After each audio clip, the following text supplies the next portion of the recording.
Nitumie fursa hii sasa kuwasisitiza kuendelea kuwashawishi wafanyakazi wa Arusha na Tanzania nzima tujitokeze kwa wingi tarehe 29 Oktoba 2025 kwenda kupiga kura ili tuweze kuwachagua viongozi wetu wanaojali maslahi yetu.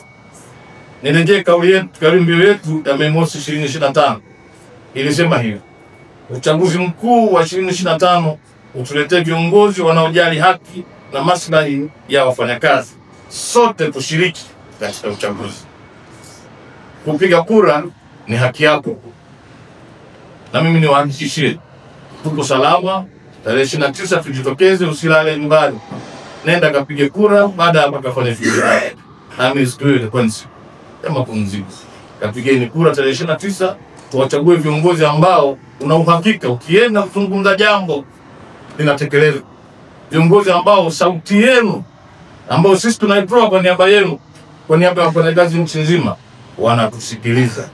Solidarity forever. Imani yangu kwamba wafanyakazi wa Tanzania, wafanyakazi wa mkoa wa Arusha tutajitokeza siku ya tarehe 29 kwenda kutekeleza haki yetu ya msingi ya kupiga kura.